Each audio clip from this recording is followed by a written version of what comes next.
옛날, 아주 먼 옛날에 첩첩산 중 깊은 골짜기 사이로 하얀 눈이 소복이 쌓이던 강원도 어느 외진 마을에 김씨 성을 가진 젊은 총각이 살고 있었습니다. 이 마을은 겨울이 되면 눈이 어찌나 많이 내리는지 한번 눈이 오기 시작하면 산짐승들도 굴 속에 숨어 나오지 않았고 사람들도 방 안에 들어앉아 겨울을 나야만 했던 그런 곳이었습니다. 마을 어귀에는 수백 년 묵은 느티나무 한 그루가 선앙당처럼 마을을 지키고 있었고 그 아래로 옹기종기 모여있는 초가집들 사이에서 유독 기와가 번듯하고 담장이 높은 집이 하나 있었으니 바로 김 총각이 홀로 지키는 집이었습니다. 김 총각은 본래 심성이 곱고 예의가 바르기로 소문이 자자했으나 부모님을 일찍 여의고 물려받은 재산은 넉넉하였으되 마음 한구석은 늘 시린 겨울바람처럼 휑하니 비어 있었습니다. 김 총각의 집은 대대로 이 마을에서 덕을 베풀기로 유명했던 집안이었기에 곳간에는 곡식이 가득했고 사랑방 아궁이에는 늘 불씨가 꺼지지 않았으나 그 넓은 기와집 안에는 사람의 온기가 부족하여 정막만이 감돌곤 했습니다. 총각은 아침 일찍 일어나 마당을 쓸고 소에게 여물을 주며 하루를 시작했지만 해가 지고 밤이 찾아오면 널찍한 대청마루를 지나 안방으로 들어가는 발걸음이 무겁기만 했습니다. 마을 사람들은 김 총각을 보며 저리 점잖고 살림도 넉넉한데 짝이 없어 어이할고 밤마다 부엉이 우는 소리가 처량하게 들리겠네 하며 혀를 차곤 했지만 김 총각은 그저 묵묵히 서책을 읽거나 집신을 삼으며 외로움을 달랠 뿐이었습니다. 그는 언젠가 이 넓은 집을 따뜻한 웃음소리로 채워줄 귀한 인연이 나타나기를 막연히 기다리며 하루하루를 성실히 살아내고 있었습니다. 그러던 어느 해 겨울 유난히도 매서운 추위가 일찍 찾아오더니 하늘이 며칠째 낯빛으로 흐려져 해를 볼 수 없는 날들이 계속되었습니다. 마을 노인들은 무릎이 시리다며 큰 눈이 올 징조라고 입을 모았고 김 총각도 마당에 쌓아둔 장작을 점검하며 다가올 폭설에 대비해 문단속을 철저히 했습니다. 바람은 날카로운 칼날처럼 불어와 창호지 문을 덜컹거리게 만들었고 처마 끝에 매달린 풍경 소리마저 얼어붙은 듯 댕그랑거리며 스산하게 울려 퍼졌습니다. 김 총각은 사랑방 아궁이에 장작을 넉넉히 넣고 방을 뜨끈하게 든 뒤 일찌감치 저녁상을 물리고 자리에 누웠으나 바깥에서 들려오는 거센 바람 소리에 쉽사리 잠을 이루지 못하고 뒤척였습니다. 밤이 깊어지자 예상대로 하늘에서는 주먹만한 눈송이들이 펑펑 쏟아지기 시작했는데 그 기세가 마치 하늘의 구멍이라도 난 듯 맹렬하여 순식간에 온 세상을 하얗게 뒤덮어 버렸습니다. 눈보라는 거칠게 휘몰아치며 앙상한 나뭇가지들을 세차게 흔들어댔고 마을의 모든 길과 형체를 지워버릴 기세로 쏟아져 내렸기에 마을은 고요하다 못해 무거운 정적 속에 잠겨들었습니다. 김 총각은 방 안에서 호롱불 심지를 돋우며 옛 성현들의 글을 읽으려 애썼지만 윙윙거리는 바람소리가 마치 누군가의 울음소리처럼 들려와 마음이 심란하여 책장을 넘길 수가 없었습니다. 그는 문득 누군가 대문 밖에서 문을 두드리는 듯한 희미한 소리를 들은 것 같아 귀를 기울였지만 이내 바람이 문풍지를 때리는 소리라 여기며 고개를 저었습니다. 하지만 그 소리는 단순한 바람소리가 아니라 무언가 둔탁하면서도 절박하게 문을 긁는 소리처럼 다시금 들려왔고 김 총각의 예민한 감각은 바깥에 누군가 있음을 직감했습니다. 그는 자리에서 벌떡 일어나 두루마기를 걸치고 호롱불을 손에 든 채 방문을 열고 나섰는데 들이닥치는 눈볼의 불이 꺼질 뻔하여 급히 소매로 바람을 막아야 했습니다. 마당에는 이미 발목이 빠질 만큼 눈이 쌓여 있었고 앞이 보이지 않을 정도로 눈발이 휘날리고 있어 대문까지 가는 몇 걸음조차 쉽지 않았습니다. 김 총각은 눈을 가늘게 뜨고 대문 빗장을 힘겹게 열어 젖혔는데 문이 열리자마자 거센 바람과 함께 하얀 눈더미가 와르르 쏟아져 들어와 그의 발등을 덮었습니다. 그때 김 총각의 눈에 희미한 등불 아래로 쓰러져 있는 거무스름한 형체가 들어왔으니 그것은 눈 속에 파묻힌 채 정신을 잃고 쓰러져 있는 한 처녀였습니다. 그녀는 얇은 홑겹옷에 다해진 집신을 신고 있었으며 머리카락과 눈썹에는 하얀 성에가 잔뜩 끼어 있어 마치 눈사람처럼 보일 지경이었습니다. 김 총각은 소스라치게 놀라 이보시오, 정신 차리시오 라고 외치며 그녀를 흔들어 보았으나 처녀는 꽁꽁 언 나무토막처럼 차갑게 굳어 미동조차 하지 않았습니다. 김 총각은 지체할 시간이 없음을 깨닫고 호롱불을 눈 위에 내려놓은 뒤 처녀를 번쩍 안아들고 서둘러 사랑방으로 뛰어 들어갔습니다. 방 안으로 들어온 김 총각은 처녀를 따뜻한 아랫목에 눕히고 젖은 옷을 말리기 위해 서둘러 마른 수건과 이불을 꺼내왔습니다.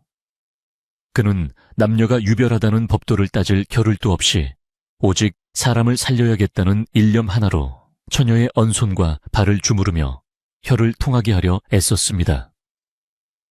처녀의 얼굴은 핏기 하나 없이 창백했고 입술은 보라색으로 변해 있어 혹시라도 숨이 끊어진 것은 아닌지 걱정이 되어 김 총각은 코 밑에 손을 대보았는데 다행히 가늘고 약하지만 따뜻한 숨결이 느껴져 안도의 한숨을 내쉬었습니다.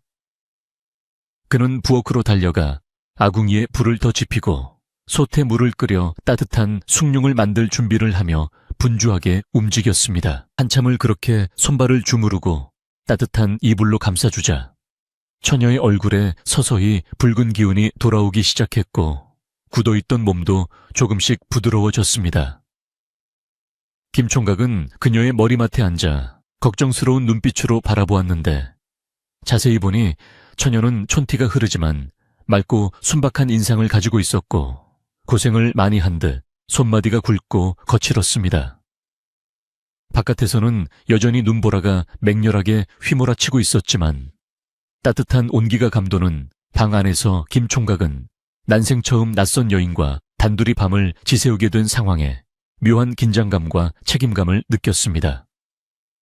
그는 혹여 그녀가 깨어나 놀라지 않을까 하여 일정한 거리를 두고 앉아 조용히 그녀가 눈을 뜨기만을 기다렸습니다. 얼마나 시간이 지났을까? 처녀가 으음하고 신음소리를 내더니 천천히 눈꺼풀을 들어 올렸는데 그녀의 눈동자는 깊은 산속 옹달샘처럼 맑고 투명하여 김 총각은 순간 멍하니 그녀를 바라보았습니다. 처녀는 낯선 천장과 따뜻한 공기에 놀란 듯 몸을 움츠리며 주위를 두려운 눈빛으로 살피다가 곁에 앉아있는 김 총각을 보고는 황급히 일어나 앉으려 했습니다. 하지만 몸에 힘이 들어가지 않아 다시 비틀거리는 것을 김 총각이 부축하며 아직 기운이 없으니 누워 계시오. 눈보라 속에 쓰러져 있던 것을 내가 업고 들어왔소이다 라고 부드럽게 말했습니다. 처녀는 그제야 자신이 구조되었음을 깨닫고 눈시울을 붉히며 떨리는 목소리로 살려주셔서 고맙습니다. 저는 그저 길을 잃고 헤매다가 라며 말을 잇지 못했습니다. 김 총각은 처녀가 안심할 수 있도록 따뜻한 숭늉 그릇을 내밀며 우선 이것을 드시고 몸을 좀 녹이시오. 사연은 나중에 들어도 늦지 않으니 오늘은 푹 쉬는 것이 좋겠소 라고 다정하게 권했습니다. 처녀는 김 총각이 건네준 그릇을 두 손으로 공손히 받아들고는 조심스럽게 한 모금씩 마셨는데 따뜻한 물이 식도를 타고 넘어가자 긴장이 풀리며 뱃속에서 꼬르륵 소리가 크게 울려 퍼졌습니다.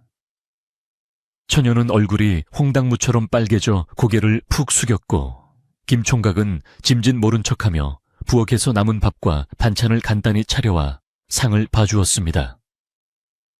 그녀는 며칠을 굶은 듯 허겁지겁 밥을 먹으려다 김 총각 앞이라 체면을 차리려는 듯 숟가락질을 조심스럽게 하는 모습이 참으로 순박해 보였습니다. 식사를 마친 후 처녀는 다시 한번 김 총각에게 큰 절을 올리며 자신을 분이라고 소개했는데 그녀는 먼 마을에서 식모살이를 하다가 주인집이 망해 쫓겨나갈 곳 없이 떠돌던 중이었다고 털어놓았습니다. 눈보라가 치던 밤 산길을 넘다가 방향을 잃고 추위와 배고픔에 지쳐 이 집 불빛을 보고 무작정 걸어왔다가 대문 앞에서 정신을 잃었다는 것이었습니다. 분이는 갈 곳 없는 저를 살려주셨으니 이 은혜를 어찌 갚아야 할지 모르겠습니다. 저는 가진 것은 없으나 몸이 튼튼하고 부지런하니 밥만 먹여주신다면 무슨 일이든 하겠습니다. 라고 간곡히 부탁했습니다. 김 총각은 그녀의 딱한 사정을 듣고 측은지심이 발동하여 당분간 이 집에 머물며 몸을 추스르라고 허락했습니다. 다음 날 아침 눈보라는 씻은 듯이 멈추고 눈부신 햇살이 하얀 눈 위에 쏟아져 내려 온 세상이 은빛으로 반짝이고 있었습니다.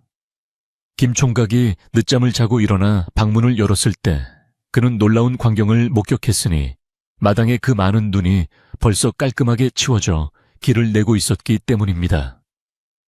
부지런한 분이는 새벽같이 일어나 마당을 쓸고 부엌에서 아침밥을 지어 구수한 밥 냄새가 집안 가득 풍기고 있었는데 이는 김 총각이 홀로 살면서 한 번도 느껴보지 못한 활기차고 따뜻한 아침 풍경이었습니다.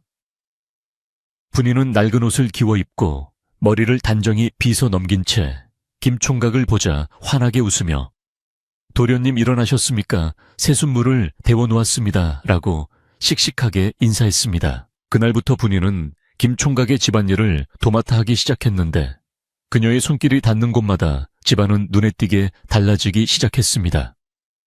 오랫동안 먼지가 쌓여있던 창고는 말끔하게 정리되었고 칙칙했던 장독대 항아리들은 반질반질 윤이 났으며 무엇보다 김 총각의 밥상은 맵기 정성이 가득 담긴 음식들로 채워졌습니다.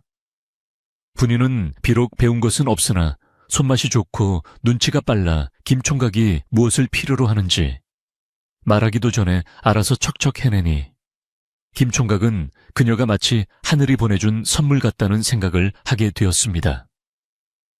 마을 사람들도 김 총각네 집 굴뚝에서 연기가 피어오르는 시간이 규칙적이고 활기차지자 그 집에 뭔가 좋은 변화가 생겼음을 짐작하며 수군대기 시작했습니다. 김 총각은 사랑방에서 글을 읽다가도 문득문득 들려오는 분이의 빚을 소리나 도마질 소리에 귀를 기울이게 되었고 그 소리가 멈추면 혹여나 그녀가 어디로 갔을까 궁금해 방문을 열어보곤 했습니다.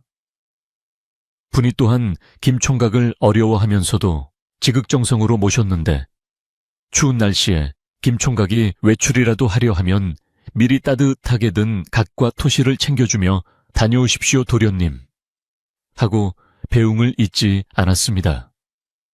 두 사람 사이에는 많은 대화가 오가지는 않았지만 서로를 위하는 마음이 눈빛과 행동 속에 은근하게 배어들어가고 있었으니 삭막했던 기와 집에는 비로소 사람 사는 훈훈한 냄새가 배기 시작했습니다. 어느 날 저녁 김 총각은 분이를 불러 따뜻한 옷감을 한 필 내어주며 그 옷이 너무 얇아 보이니 이것으로 옷을 한 벌 지어 입도록 하시오.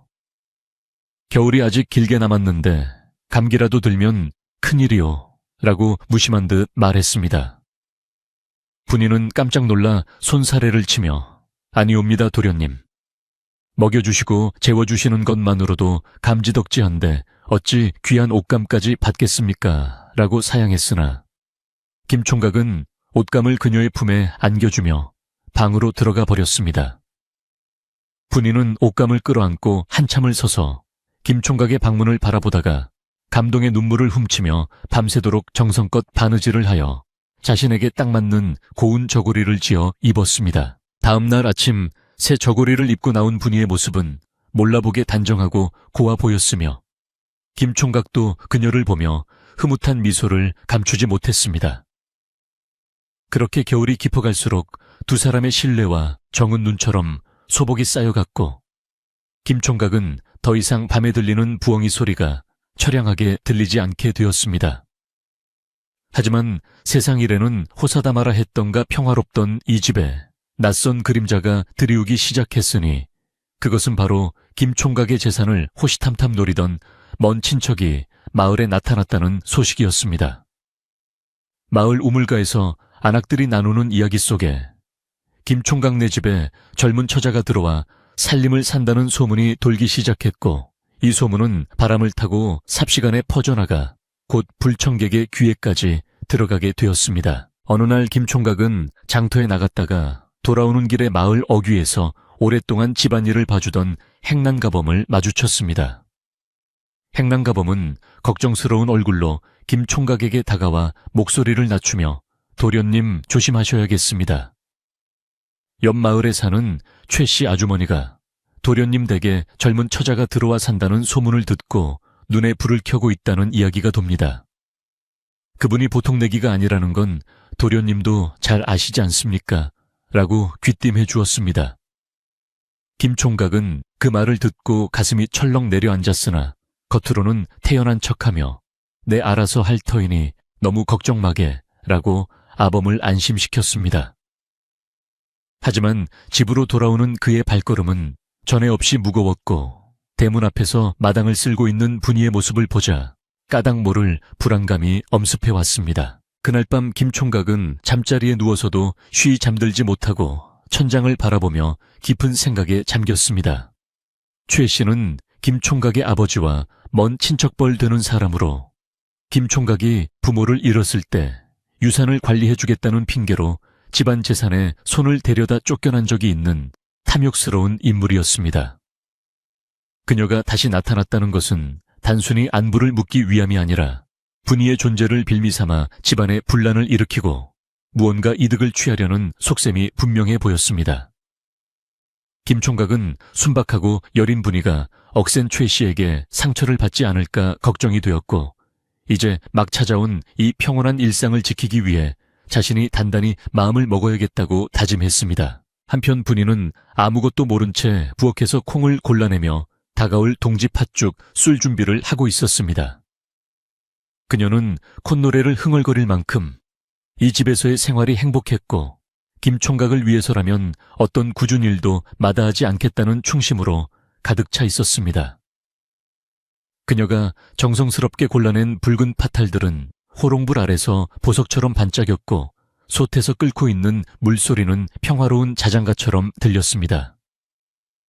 그러나 창호지 문 너머로 들려오는 겨울바람 소리는 며칠 전 눈보라가 칠 때와는 다르게 마치 날카로운 비명소리처럼 윙윙거리며 불길한 기운을 예고하고 있는 듯했습니다. 다음 날 날이 밝자마자 김 총각은 분이를 불러 오늘부터는 대문을 함부로 열어주지 말고 낯선 사람이 찾아오거든 반드시 내게 먼저 알리도록 하라 라고 신신당부했습니다. 분이는 영문도 모른 채 김 총각의 진지한 표정에 놀라 예 도련님 명심하겠습니다 라고 대답했지만 그녀의 눈에는 불안한 기색이 스쳐 지나갔습니다.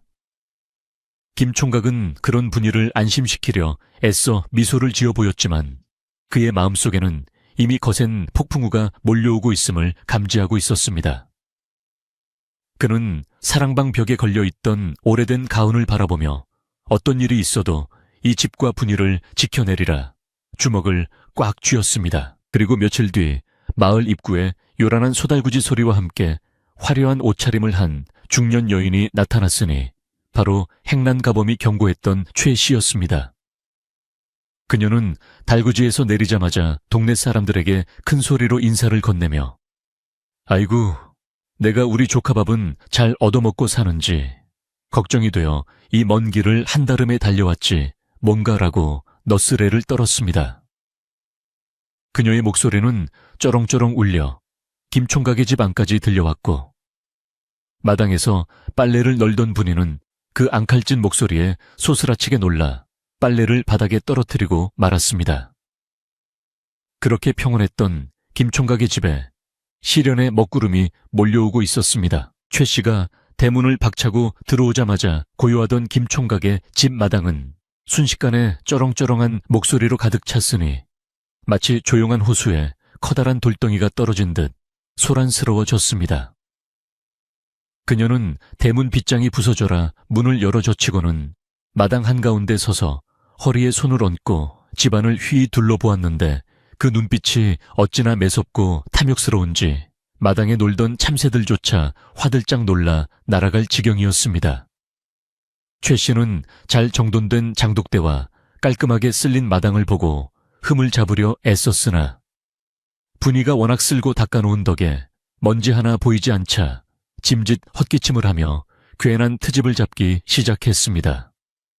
그녀는 아니 사람이 왔는데 나와 보는 이가 하나도 없다니 이 집안 법도가 어찌 이리 무너졌단 말인가. 라며 호통을 쳤고 그 소리에 부엌에 있던 분이가 사색이 되어 뛰쳐나왔습니다. 분이는 젖은 손을 앞침에 급히 닦으며 최 씨 앞으로 달려가 허리를 굽혀 인사를 올렸으나 최 씨는 분이의 인사를 받는 둥 마는 둥 하며 그녀를 머리끝부터 발끝까지 훑어내렸습니다. 최 씨의 눈매는 가늘어지며 분이의 남루하지만 단정한 옷차림과 고운 얼굴선을 질투 어린 시선으로 뜯어보았고 이내 코웃음을 치며 비아냥거리는 투로말을 던졌습니다. 네가 바로 그 굴러들어 온 아이로구나. 주인 없는 집에 들어와서 안주인 행세를 한다더니 꼴을 보니 아주 상전이 따로 없네 그래. 그 말에 분이는 얼굴이 하얗게 질려 고개를 들지 못하고 아닙니다.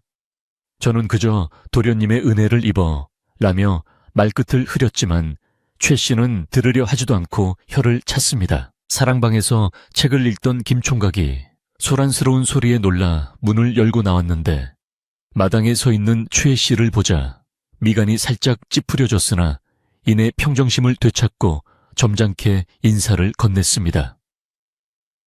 아주머니 기별도 없이 어인 일로 이 먼 곳까지 오셨습니까?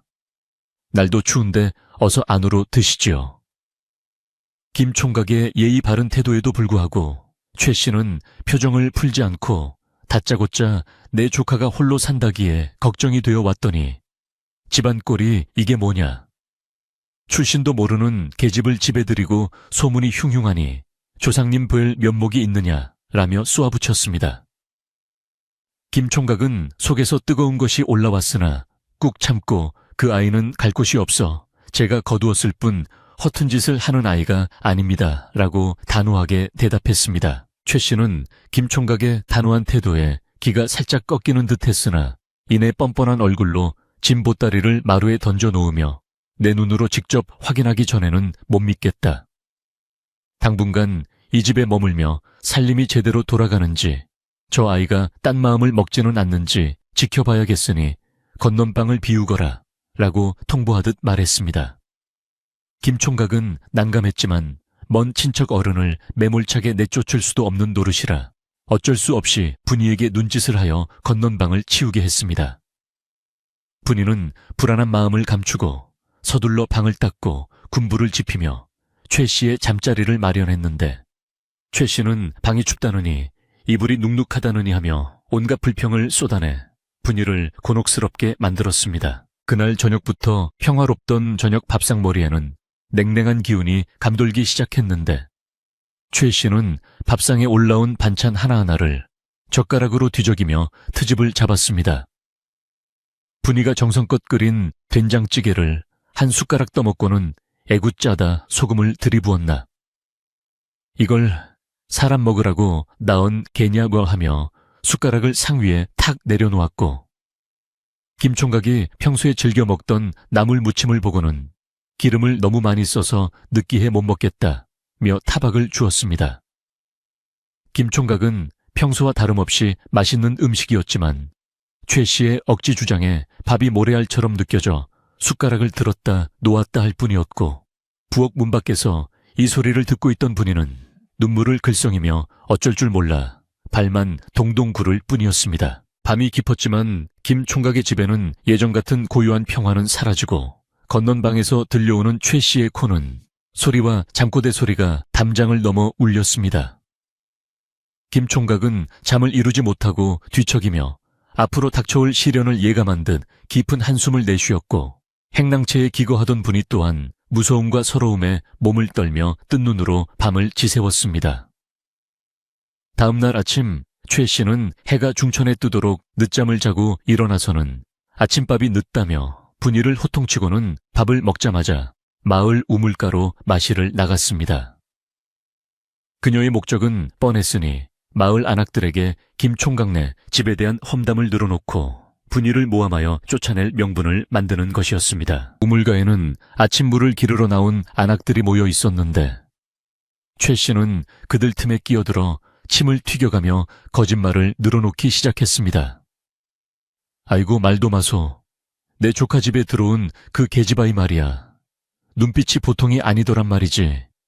여우가 따로 없어. 조신한 척하지만 뒤로는 곶감을 훔쳐먹고 내 옷까지도 탐내는 눈치더라고. 최 씨의 말은 마치 독이 든 연기처럼 퍼져나갔고 순진한 마을 사람들은 처음에는 의아해하다가도 최 씨의 그럴듯한 연기에 저런 사람이 겉만 보고는 모른다더니 김 총각이 큰일 날 뻔했네 라며 수군거리기 시작했습니다. 소문은 발이 달린 듯 마을 구석구석으로 퍼져나갔고 사람들의 시선에는 의심의 눈초리가 서리기 시작했습니다. 분이가 빨래를 하러 내게 나갔을 때 마을 사람들의 태도는 눈에 띄게 달라져 있었는데 평소 같으면 총각네 살림꾼 왔네 하며 반겨주던 안악들이 슬금슬금 피하거나 뒤에서 쑥덕거리는 것이었습니다. 분이는 영문을 몰라 고개를 갸웃거렸지만 등 뒤로 꽂히는 따가운 시선과 여우 같은 년이라는 희미한 비난 소리에 얼굴이 화끈거려 빨래를 다 마치지도 못하고 도망치듯 집으로 돌아와야 했습니다. 집에 돌아온 분이는 부엌 구석에 쭈그리고 앉아 소리 죽여 울었는데 자신이 아무리 진심으로 대하려 해도 세상의 오해와 편견 앞에서는 힘없는 존재일 뿐이라는 사실이 너무나 서러웠기 때문이었습니다. 최 씨는 마을에서 돌아와서도 분이를 괴롭히는 것을 멈추지 않았는데 분이가 깨끗하게 빨아 널어놓은 빨래를 일부러 걷어차 흙을 묻히고는 어디서 칠칠 맞게 빨래를 땅에 떨어뜨리느냐며 오히려 분이를 혼냈습니다. 또 아궁이에 불을 떼고 있는 분이에게 다가가 장작을 그리 많이 떼면 집 기둥뿌리가 뽑히겠다며 트집을 잡았고 심지어는 김 총각이 아끼는 화초에 뜨거운 물을 몰래 부어 시들게 해놓고는 분이가 관리를 잘못했다며 누명을 씌우기도 했습니다. 분이는 억울했지만 말대꾸를 했다가는 김 총각에게 누가 될까? 두려워 그저 잘못했습니다. 다시는 그러지 않겠습니다. 라고 빌며 모든 허물을 뒤집어 썼습니다. 김 총각은 집안 분위기가 갈수록 흉흉해지고 분이의 얼굴이 날로 수척해지는 것을 보며 마음이 편치 않았는데 그는 최 씨의 행동이 도를 넘고 있음을 감지하고 조용히 기회를 엿보고 있었습니다. 어느 날 오후 김 총각은 마당에서 장작을 패고 있던 늙은 행랑가범에게 다가가 잠시 땀을 식히며 말을 걸었습니다. 행랑가범은 김 총각의 집안에서 3대를 모셔온 충직한 하인으로 세상 물정에 밝고 사람 보는 눈이 정확한 노인이었습니다. 김 총각은 답답한 마음에 아범 요즘 집안 돌아가는 꼴이 말이 아니네. 아주머니가 오신 뒤로 바람 잘 날이 없으니 어찌하면 좋겠나 라고 속내를 털어놓았습니다. 행랑가범은 도끼를 내려놓고 땀을 닦으며 김 총각을 그윽한 눈으로 바라보더니 깊은 주름 속에 감춰진 지혜로운 목소리로 한마디를 던졌습니다. 도련님, 본래 봄에 새꽃이 피어나면 시세 많은 꽃샘바람이 불어오기 마련입니다. 하지만 그 바람이 무섭다고 꽃을 꺾어버리면 열매를 맺을 수 없지요. 지금 부는 바람은 잠시 스쳐 지나가는 것이니 도련님께서 뿌리를 단단히 잡고 꽃을 지켜주셔야 합니다. 저 최 씨 마님은 욕심이 과하여 제 풀에 넘어질 날이 올 것이니 그때까지는 묵묵히 참으시되 눈을 크게 뜨고 지켜보십시오. 이 말은 김 총각의 가슴에 깊은 울림을 주었습니다. 김 총각은 행랑가범의 말을 듣고 다시 한번 마음을 다잡았는데 최 씨의 괴롭힘이 단순한 심술이 아니라 분이를 쫓아내고 집안의 주도권을 잡으려는 치밀한 계획임을 깨달았기 때문입니다. 그는 분이가 혼자서 감당하고 있는 고통을 모른 척할 수 없어 그날 저녁 분이를 조용히 불러 물었습니다. 분이야 요즘 아주머니 때문에 많이 힘들지 않으냐? 내가 모르는 일이 있으면 숨기지 말고 다 말해보거라. 김 총각의 따뜻한 목소리에 분이는 참았던 눈물이 왈칵 쏟아질 뻔했지만 꾹 참고 고개를 저으며 아닙니다 도련님. 마님께서 살림을 가르쳐 주시는 것이니 제가 더 열심히 배우겠습니다 라고 거짓말을 했습니다. 분이는 김 총각과 최 씨 사이가 나빠지는 것을 원치 않았기에 자신의 아픔을 숨기려 했으나 김 총각은 그녀의 떨리는 어깨와 거칠어진 손을 보며 그녀가 얼마나 힘든 시간을 보내고 있는지 짐작할 수 있었습니다. 김 총각은 분이의 손을 잠시 잡아주려다 멈칫하고는 대신 내 마음이 참으로 곱구나. 하지만 너무 참는 것만이 능사는 아니니 억울한 일이 생기면 반드시 나에게 말해야 한다라고 당부했습니다. 그날 밤 최 씨는 안방 문틈으로 두 사람이 이야기하는 모습을 훔쳐보며 질투심에 입술을 깨물었는데 그녀는 저것들이 벌써 정분이 났구나. 내 기필코 저 계집을 요물로 몰아 쫓아내고야 말겠다 라고 다짐하며 더욱 독한 계략을 꾸미기 시작했습니다. 며칠 뒤 집안에서는 작은 소동이 벌어졌으니 바로 최 씨의 은비녀가 사라졌다는 것이었습니다. 최 씨는 아침부터 온 집안을 뒤지며 내 귀한 비녀가 없어졌다. 이건 분명 집안에 손버릇 나쁜 쥐새끼가 들어온 게야 라고 고래고래 소리를 질렀습니다. 그녀는 분이가 청소하던 방으로 달려가 이불이며 옷가지를 마구 헤집어 놓았고 분이를 마당에 무릎 꿇려 놓고는 내년이 훔쳐간 것을 다 안다. 바른대로 말하지 않으면 관에 고발하여 곤장을 맞게 할 테다 라고 협박했습니다. 마을 사람들도 담장 너머로 이 소란을 듣고 하나둘씩 모여들어 웅성거렸고 김 총각의 집은 순식간에 난장판이 되었습니다. 김 총각이 급히 달려와 아주머니 무슨 일입니까? 아직 확실한 증거도 없는데 사람을 이리 잡으시면 어떡합니까? 라고 말렸지만 최 씨는 들은 척도 하지 않고 분이의 멱살을 잡고 흔들어 댔습니다. 분이는 공포에 질려 마님 저는 정말 모르는 일입니다.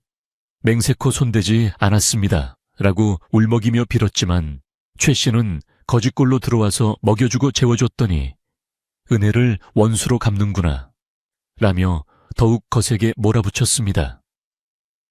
김 총각은 분이를 최 씨의 소나귀에서 떼어내 자신의 등 뒤로 숨기며 제 집 사람을 함부로 대하지 마십시오. 비녀는 제가 찾아볼 테니 그만 진정하십시오 라고 목소리를 높였습니다. 김 총각의 단호한 외침에 최 씨는 잠시 주춤했으나 이내 도끼 어린 눈으로 김 총각을 노려보며 오냐 네가 감싸고 돈다 이거지. 내 기필코 증거를 찾아내어 전연의 버르장머리를 고쳐놓겠다 라고 으름장을 놓았습니다. 그날 이후로 집안의 공기는 살얼음판을 걷는 듯 위태로워졌고 분이는 죄인 아닌 죄인이 되어 부엌 구석에서 숨조차 크게 쉬지 못하고 지내야 했습니다.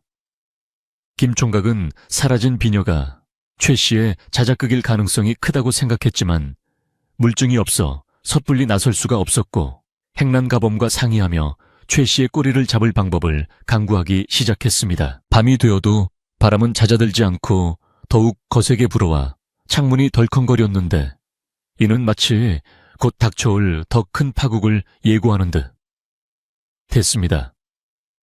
최 씨는 건넌방에서 회심의 미소를 지으며 다음 계획을 점검하고 있었고 분이는 부엌 아궁이 앞에서 꺼져가는 불씨를 바라보며 자신의 처지를 한탄하고 있었습니다.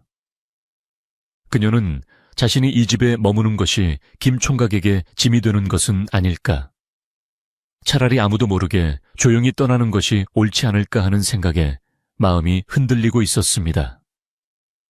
그러나 바깥은 여전히 엄동설한이었고 그녀에게는 돌아갈 곳이 없었기에 눈물만 하염없이 흘러내렸습니다. 김 총각은 잠 못 이루는 밤 마당을 서성이다가 부엌 쪽에서 들려오는 희미한 울음소리를 들었고 가슴이 미어지는 듯한 아픔을 느꼈습니다. 그는 하늘을 올려다보며 반드시 진실을 밝혀내고 이 집의 평화를 되찾으리라 고 굳게 다짐했습니다. 최 씨가 퍼뜨린 독버섯 같은 소문과 오해 속에서도 김 총각과 분이의 신뢰는 가느다란 실처럼 위태롭게 이어져 있었지만 그 실은 생각보다 질기고 단단했습니다. 이제 곧 동지가 다가오고 있었고 마을의 큰 행사인 동지 팥죽 나눔 잔치가 열릴 예정이었는데 최 씨는 바로 그날을 디데이로 삼아 분이를 완전히 매장시킬 계획을 세우고 있었습니다. 바람이 불 때마다 촛불이 위태롭게 흔들리듯 김 총각의 집 운명도 풍전등화와 같았습니다. 마을 사람들의 수근거림은 날로 심해져 갔고 행랑가범의 주름진 얼굴에는 수심이 깊어졌으며 분이의 맑았던 눈동자에는 그늘이 드리워졌습니다.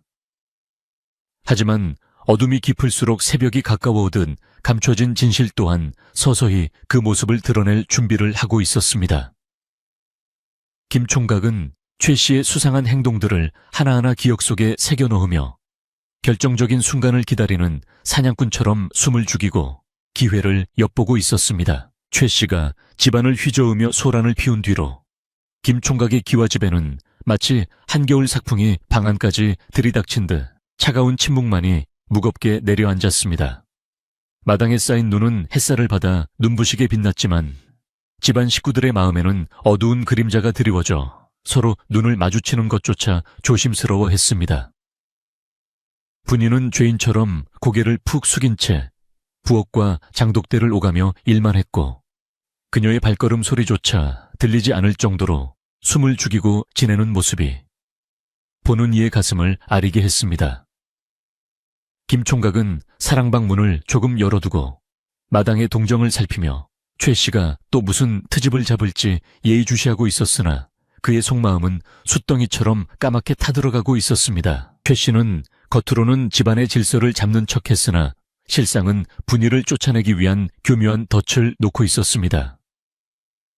그녀는 분이가 청소해 놓은 마루에 일부러 흙 묻은 신발을 신고 올라가 발자국을 남기고는 어찌 청소를 이리 엉망으로 하느냐, 눈이 어두운 개냐, 아니면 게으른 개냐 하며 호통을 쳤습니다. 분이는 아무 말 없이 걸레를 가져와 다시 마루를 닦았지만 최 씨는 그녀의 손등을 지팡이로 툭툭 치며 내 말이 말 같지 않으냐 대답도 안 하고 뻣뻣하게 구는 꼴 좀 보아라 라며 비아냥거렸습니다. 김 총각은 이 광경을 지켜보며 당장이라도 뛰쳐나가고 싶었지만 확실한 물증 없이 감정적으로 대응했다가는 오히려 최 씨에게 빌미를 줄 수 있음을 알기에 주먹을 꽉 쥐고 참아내야만 했습니다. 그러던 어느 날 김 총각이 아끼는 백자그릇 하나가 산산조각이 난 채 부엌 바닥에 널브러져 있는 일이 발생했습니다. 그 그릇은 김 총각의 어머니가 살아생전 아끼시던 유품으로 집안의 대소사 때나 꺼내 쓰는 귀한 물건이었습니다. 요란한 파여름에 놀라 김 총각이 부엌으로 달려갔을 때 최 씨는 이미 그곳에 서서 깨진 조각들을 가리키며 분이를 향해 삿대질을 하고 있었습니다. 아이고 이를 어째. 조상님이 물려주신 귀한 그릇을 이 천한 것이 깨뜨려 먹었구나. 내가 들어오지 않았으면 집안 살림을 아주 거덜낼 뻔했어. 최 씨의 목소리는 시저렁저렁 울렸고 분이는 사색이 되어 깨진 조각들 옆에 무릎을 꿇고 어쩔 줄 몰라 하고 있었습니다. 분이는 떨리는 손으로 날카로운 삭이 조각들을 주워 담으며 죄송합니다. 죽을 죄를 지었습니다. 제가 그만 손이 미끄러져서 라며 울먹였습니다. 하지만 김 총각의 눈썰미는 예리하게 현장을 훑어보고 있었는데 그릇이 깨진 위치가 부엌 선반 바로 아래가 아니라 최 씨가 자주 드나드는 뒷문 근처라는 점이 수상했습니다. 또한 분이의 손은 물에 젖어 있지 않았고 오히려 최 씨의 옷소매 끝자락에 하얀 도자가루가 살짝 묻어 있는 것이 김 총각의 눈에 포착되었습니다. 김 총각은 직감적으로 이것이 최 씨의 소행임을 알아차렸으나 지금 당장 추궁해봤자 최 씨가 펄펄 뛰며 부인할 것이 뻔했기에 일단 분이를 일으켜 세웠습니다. 그만하시오. 그릇이야. 깨지면 다시 사면. 그만이지만 사람 손이 다치면 어찌하겠습니까? 분이 너는 어서 일어나 손부터 씻거라. 김 총각의 차분한 대응에 최 씨는 기가 막히다는 듯 입을 딱 벌렸습니다. 뭐라고 어머니 유품을 깼는데 감싸고도는 걔냐 네가 정령 정신이 나갔구나. 최 씨는 분이 머리채라도 잡을 기세였으나 김 총각이 쏘아보는 서늘한 눈빛에 잠시 움찔하며 물러섰습니다. 김 총각은 분이의 상처난 손가락에서 흐르는 피를 보며 마음이 아팠지만 내색하지 않고 행랑가범을 불러 깨진 조각들을 치우게 하고는 조용히 사랑방으로 들어갔습니다. 방으로 들어온 김 총각은 책상 앞에 앉아 붓을 들었으나 글씨는 써지지 않았고 머릿속에서는 최 씨를 어떻게 몰아낼 것인지에 대한 생각만이 맴돌았습니다. 밤이 되자 분이는 부엌 한 구석에 쭈그리고 앉아 깨진 그릇 조각을 헝겊에 싸며 하염없이 눈물을 흘렸습니다. 그녀는 자신이 이 집에 들어온 뒤로 평화롭던 집안이 쑥대밭이 된 것 같아 죄책감에 시달렸습니다. 도련님께 은혜를 갚기는커녕 누만 끼치고 있으니 나는 정말 구제불능인가 봐. 분이는 자신의 거친 손을 원망스럽게 바라보며 김 총각을 위해서라도 자신이 떠나는 것이 옳다는 생각에 이르렀습니다. 그녀는 눈보라가 조금 잦아들면 아무도 모르게 짐을 싸서 나가기로 결심했고 김 총각이 잠든 사이에 몰래 떠날 준비를 하기 시작했습니다. 한편 김 총각은 잠든 척 불을 끄고 있었지만 신경은 온통 바깥의 인기척에 쏠려 있었습니다. 그는 최 씨가 단순히 심술을 부리는 것을 넘어 집안의 재물을 조금씩 빼돌리고 있다는 의심을 품게 되었습니다. 며칠 전부터 광에 쌓아둔 쌀가마니의 위치가 미세하게 바뀌어 있었고 최 씨가 장터에 나갈 때마다 짐 보따리가 유난히 불룩해 보였기 때문입니다. 김 총각은 행난 가범에게 은밀히 지시하여 최 씨의 동선을 감시하게 했고 아범으로부터 최 씨 아주머니가 밤늦게 뒤뜰 담장 너머로 무언가를 던지는 것을 보았다는 보고를 받았습니다. 그것은 아마도 훔친 물건을 미리 밖으로 빼돌려 놓거나 누군가와 내통하고 있다는 증거일 것이었습니다. 다음 날 김 총각은 우연을 가장하여 최 씨의 방 앞을 지나가다가 문틈으로 흘러나오는 혼잣말을 듣게 되었습니다. 이만하면 쫓겨날 때가 되었는데 저놈의 총각이 곰처럼 미련하게 버티네. 이번 동짓날 팥죽 쏠 때 확실하게 일을 저질러서 아주 끝장을 봐야겠어. 최 씨는 킬킬거리며 웃고 있었는데 그 웃음소리가 어찌나 음흉한지 김 총각의 등골이 서늘해질 지경이었습니다. 김 총각은 최 씨가 다가오는 동지에 무언가 큰 사고를 칠 계획임을 알게 되었고 이것을 역이용하여 그녀의 본색을 만천에 드러낼 기회로 삼기로 결심했습니다. 그는 조용히 발걸음을 돌려 행랑채로 향했고 아범과 마주 앉아 다가올 결전의 날을 대비한 작전을 세웠습니다. 동지가 이틀 앞으로 다가오자 마을은 팥죽 술 준비로 분주해졌고 김 총각의 집에서도 큰 가마솥을 걸고 장작을 패는 소리가 요란하게 울렸습니다. 동지 팥죽은 붉은 팥으로 죽을 쏘어 집안 곳곳에 뿌려 작기를 쫓고 마을 사람들과 나누어 먹으며 새해의 복을 비는 중요한 행세였습니다. 최 씨는 이날을 벼르고 있는 듯 평소보다 일찍 일어나 설쳐댔고 올해 팥죽은 내가 감독할 테니 너는 시키는 대로만 하라며 분이를 닥달했습니다. 분이는 최 씨의 서슬 퍼런 기세에 눌려 예마님하고 대답했지만 손끝이 떨려 팥을 씻는 내내 물을 흘리기 일쑤였습니다. 김 총각은 분이를 따로 불러 이번 동지 팥죽은 마을 어르신들을 모두 모시고 대접할 것이니 그 어느 때보다 정성을 들여야 한다.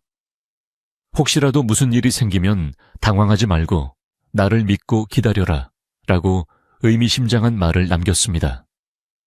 분이는 김 총각의 말 속에 담긴 뜻을 완전히 이해하지는 못했지만 그의 눈빛에서 강한 의지를 읽고 조금이나마 마음의 안정을 찾을 수 있었습니다. 하지만 그녀는 여전히 동지가 지나면 이 집을 떠나야겠다는 결심을 바꾸지 않았고 밤마다 남몰래 짐을 챙기며 이별의 시간을 준비하고 있었습니다. 동지 전날 밤 달빛조차 구름에 가려 칠흑같이 어두운 밤이 찾아왔습니다. 분이는 소태팥을 삶으며 불 앞을 지키고 있었고 최 씨는 건넌방에서 코를 골며 자는 척하고 있었지만 김 총각은 마루 기둥 뒤 그림자의 몸을 숨기고 최 씨의 방을 주시하고 있었습니다. 자정이 넘은 시각 방문이 소리 없이 열리더니 최 씨가 검은 보자기를 들고 살금살금 밖으로 나왔습니다. 그녀는 주위를 두리번거리며 아무도 없음을 확인한 뒤 까치발을 들고 부엌 쪽으로 향했습니다. 김 총각은 숨을 죽이고 그녀의 뒤를 밟았는데 심장이 쿵쿵거려 그 소리가 들킬까봐 조마조마했습니다. 최 씨는 부엌 창문 틈으로 안을 엿보더니 분이가 깜빡 잠이 든 틈을 타 부엌 문을 살짝 열고 들어갔습니다. 김 총각은 문틈으로 그 광경을 지켜보았는데 최 씨가 품속에서 꺼낸 것은 하얀 가루가 가득 든 주머니였습니다. 그것은 소금이었는데 팥죽에 소금을 왕창 쏟아부어 죽을 짜게 만들어 행사를 망치고 그 책임을 분이에게 뒤집어 씌우려는 속셈이 분명했습니다.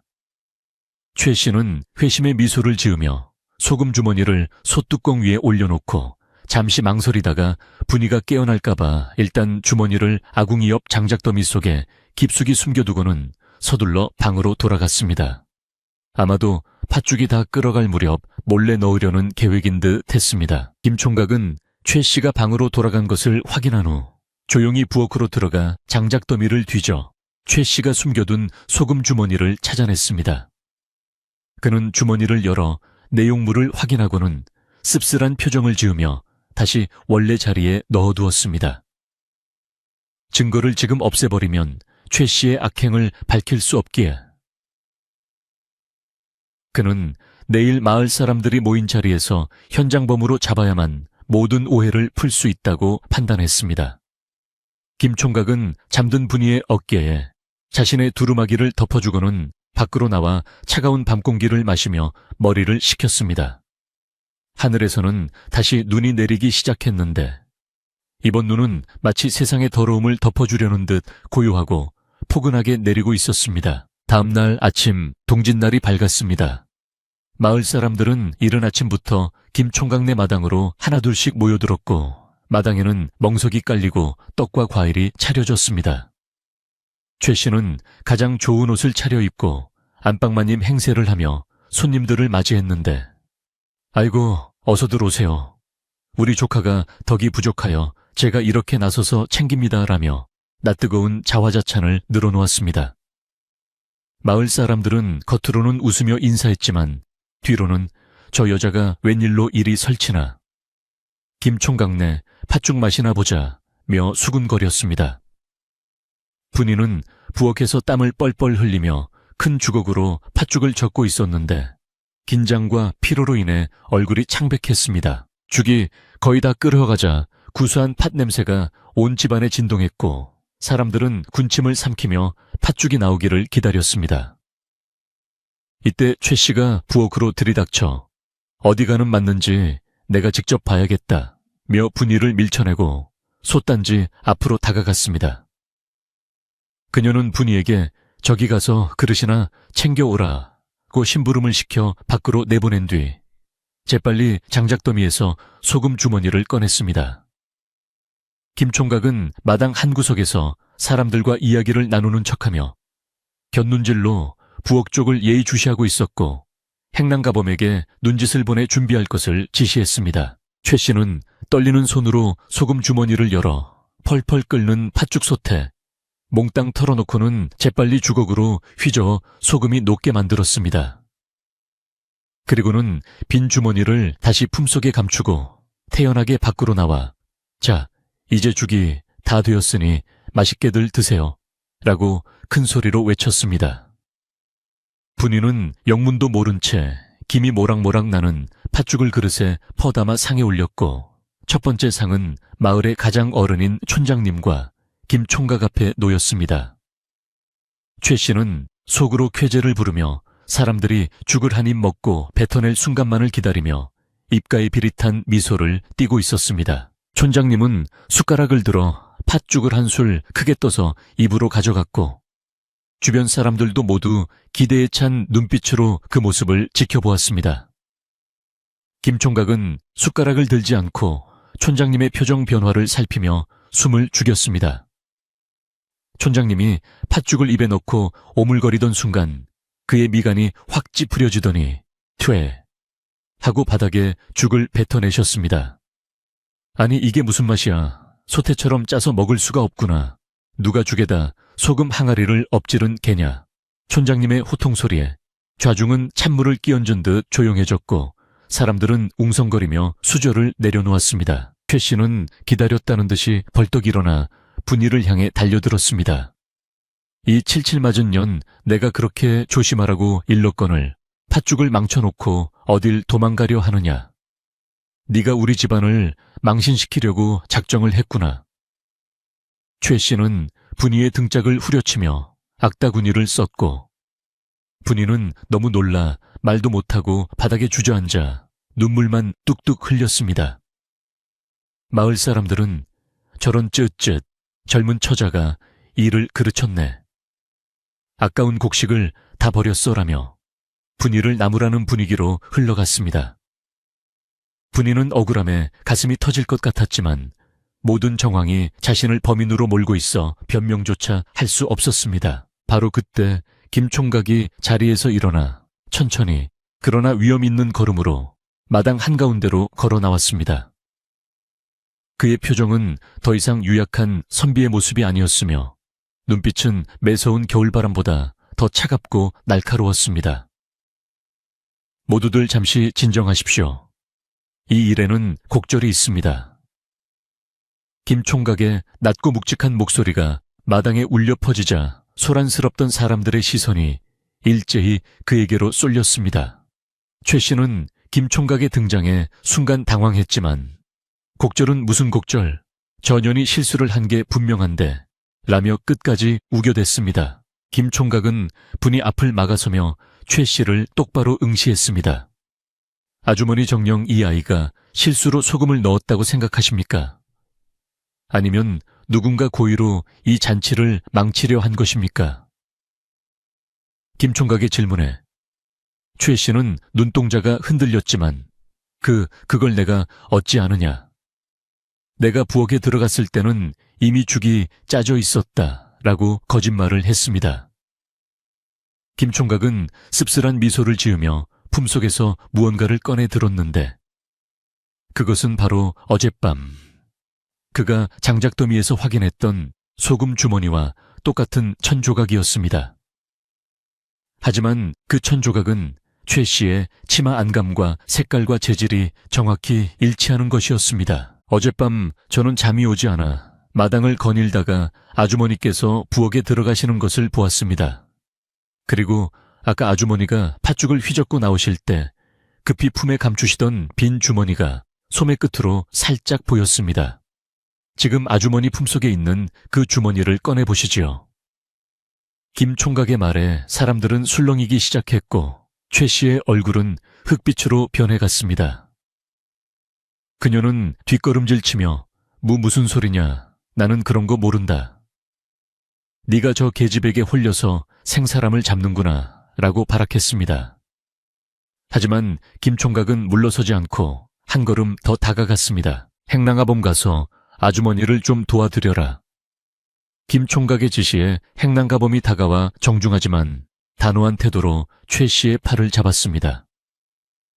최 씨는 뿌리치려 몸부림쳤지만 그 과정에서 품속에 있던 빈 주머니가 바닥으로 툭 떨어지고 말았습니다. 주머니 안에는 미처 털어넣지 못한 굵은 소금 알갱이 몇 개가 남아 반짝이고 있었습니다. 모든 시선이 그 주머니에 고정되었고 마당에는 숨막히는 정적이 흘렀습니다. 분이는 눈물 젖은 눈으로 그 광경을 바라보았고 마을 사람들은 경악을 금치 못했습니다.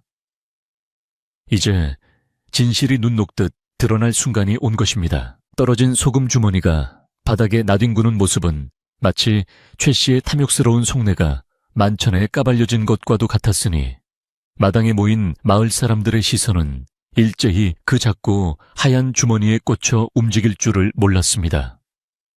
최 씨는 얼굴이 시뻘개졌다가 다시 하얗게 질리기를 반복하며 입을 뻐끔거렸지만 목구멍이 꽉 막힌 듯 아무런 변명도 내뱉지 못하고 부들부들 떨기만 했습니다. 그녀가 그토록 쫓아내고 싶어 했던 분이는 오히려 결백함이 증명되어 안도의 눈물을 흘리고 있었고 반대로 기세등등하던 최 씨는 자신의 꾀에 자신이 넘어간 꼴이 되어 쥐구멍이라도 찾고 싶은 심정이었습니다. 겨울바람이 휑하니 마당을 훑고 지나가자 최 씨의 치마자락이 초라하게 휘날렸고 그 모습은 마치 앙상한 가을 낙엽처럼 처량해 보이기까지 했습니다. 김 총각은 바닥에 떨어진 주머니를 천천히 집어들어 최 씨의 눈앞에 들이대며 놨지만 엄중한 목소리로 꾸짖기 시작했는데 그 기품이 서릿발 같았습니다. 아주머니 집안의 어른으로서 아랫사람을 보듬지는 못할 망정 어찌하여 이토록 비열한 짓을 꾸미셨습니까? 이 팥죽은 단순한 음식이 아니라 마을 어르신들을 모시고 한 해의 애군을 막고자 하는 정성입니다. 그 정성에 소금을 뿌린 것은 우리 가문의 얼굴에 먹칠을 한 것이나 다름없습니다. 김 총각의 조목조목 따지는 말에 최 씨는 고개를 들지 못하고 뒷걸음질 쳤지만 그녀의 눈에는 여전히 도끼가 서려 있어 자신의 잘못을 진심으로 뉘우치는 기색은 아니었습니다. 그때 좌중을 지키고 있던 마을의 가장 연로하신 촌장님이 지팡이를 땅에 쿵 하고 내리찍으며 호통을 치셨는데 그 소리가 어찌나 크던지 마당의 정적이 일순간에 깨져버렸습니다. 에잉 쯧쯧 사람이 욕심이 과하면 눈이 멀고 귀가 막힌다더니 자네가 딱 그 짝이로구먼. 김진사댁이 대대로 덕을 쌓아 마을의 귀감이 되었거늘 친척이라는 사람이 와서 이 맑은 물을 흙탕물로 만들어서야 되겠는가. 촌장님의 일갈의 마을 사람들도 그제야 웅성거리며 어쩐지 그동안 분이 처자가 맘고생이 심해 보이더라니.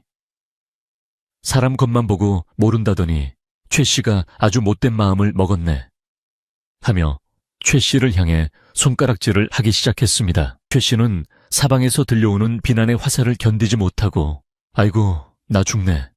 내 팔자가 기구하여 조카 집에서 이런 모함을 당하는구나 하며 바닥에 주저앉아 대성통곡을 하며 억지를 부리기 시작했습니다. 그녀는 자신의 잘못을 인정하기는커녕 끝까지 자신이 피해자인 양소란을 피워 위기를 모면해 보려 했으나 이미 모든 진실을 목격한 사람들의 차가운 눈빛을 돌리기에는 역부족이었습니다. 김 총각은 더 이상 볼 것도 없다는 듯 행랑가범에게 눈짓을 했고 행랑가범은 기다렸다는 듯이 최 씨가 머물던 건넌방으로 가서 미리 챙겨둔 그녀의 보따리를 들고 나왔습니다. 행랑가범은 최 씨의 보따리를 마루 끝에 내려놓으며 정중하지만 단호하게 말했습니다. 마님 더 이상 이 댁에 계시면 서로 얼굴만 붉힐 일이 생길 것입니다. 날이 더 저물기 전에 채비를 하시는 것이 좋겠습니다. 달구지를 대문 밖에 대기시켜 놓았습니다. 이 말은 사실상 축객령이나 다름없었기에 최 씨는 울음을 뚝 그치고 멍하니 보따리를 바라보다가 이내 분한 표정으로 자리에서 벌떡 일어났습니다. 그녀는 옷매무새를 거칠게 다듬으며 김 총각을 향해 두고 보자 네가 감히 핏줄을 내치고 저런 근본 없는 계집을 택하다니 천벌을 받을 게다 라고 악담을 퍼부었지만 그 목소리에는 힘이 빠져 공허하게 들릴 뿐이었습니다. 최 씨가 보따리를 챙겨들고 대문을 나서는 길은 참으로 멀고도 험해 보였는데 마을 사람들은 그녀가 지나갈 때마다 길을 비켜주며 싸늘한 등만을 보여주었습니다. 그녀가 타고 온 소달구지에 오르는 모습은 처음 올 때의 위풍당당하던 기세는 온데간데 없고 폐잔병처럼 초라하기 그지없었습니다. 덜컹거리는 달구지 소리와 함께 최 씨가 마을 어귀를 돌아 사라지자 김 총각의 집을 짓누르던 무거운 먹구름이 걷히고 비로소 맑은 햇살이 다시 비치는 듯 했습니다. 대문이 굳게 닫히는 소리가 쿵 하고 울려 퍼지자 마당에 있던 모든 사람들은 약속이라도 한 듯 인숨을 내쉬며 안도의 표정을 지었습니다. 소란이 가라앉고 나자 김 총각은 분이에게 다가가 어깨를 감싸주며 부드럽게 말했습니다. 많이 놀랐지.